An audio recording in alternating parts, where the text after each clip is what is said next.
While it is awesome and inspiring that so many people are getting in on independent creation, one of the big challenges people face is related to fulfillment. It doesn't matter if you're doing comics or anything else, this is not an easy task. This is often an avenue that people think they can just ignore or get around to it when they get around to it. So, some find out the hard way that they may be in over their heads. You need to come up with a plan for fulfillment before you ever put something up to be backed or purchased, as it is as important as the creative aspect. But shipping is often what derails even the most successful projects. The problem is created at the point of sale because people find that they charged far too little for shipping in the first place. This means they are operating at a deficit that is cutting into their profits. This especially applies with international shipping.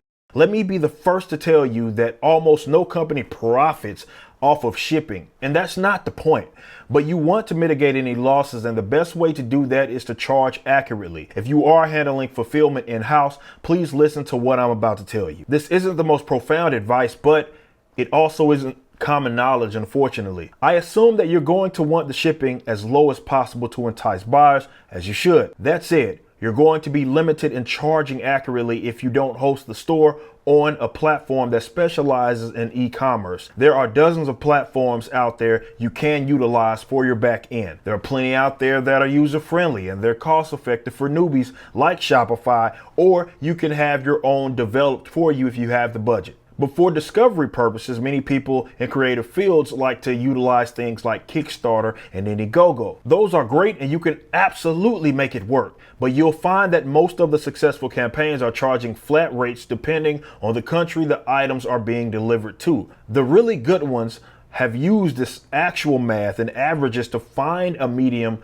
for that flat rate that they're giving out there. So while they will undercharge for some packages, they will overcharge for others, and they end up not losing so much. If you absolutely must use those sites, then that's what you should do. Find out what the rates are going to be for your most common package types and do your best to account for the different types of packages you will ship. You also have to have a fulfillment time that's close to the date of the transaction, as close as realistically possible. Shipping prices are always changing and they usually go up, not down. So yesterday's price is not today's price. If you had your own site developed, this is the way to get the most accurate numbers possible. Here are your two main options. Over the last decade or so, we've seen some improvements to e-commerce shipping platforms like GoShippo and Pirate Ship. Obviously, they are primarily utilized as shipping software. So if your website platform utilizes something like Shopify or BigCommerce, you can link it up to the shipping platform. And when someone makes an order on your site, it'll go directly to the shipping platform and you can print out your labels and ship directly through the software. Though there are some limitations and compatibility things that you have to consider, the shipping platforms are passing down pricing to the customer, which would be you in this case. So if it's set up properly, whatever the shipping platform is charging you to ship will be exactly what your customer pays. That's because they can see that shipping price at checkout. So even if you use the Kickstarter or Indiegogo, this is still a solid option to ship because these prices are going to be lower in comparison to you just going up to the post office and shipping them yourself. But the second thing you can do is what the big dogs do. And by big dogs, I don't mean like massive companies. No, small businesses that are very successful do this.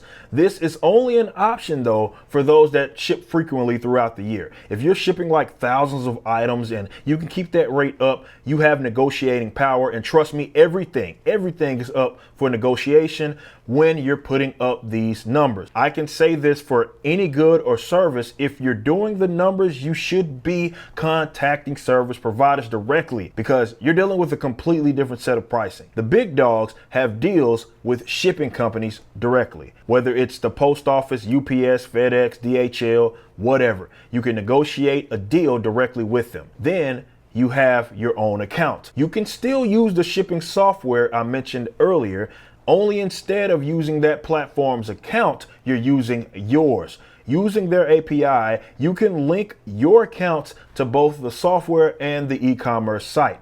The higher the volume, the cheaper the rates, and you can keep negotiating each year. This should eventually be part of your plan if your plan is to be around for years to come.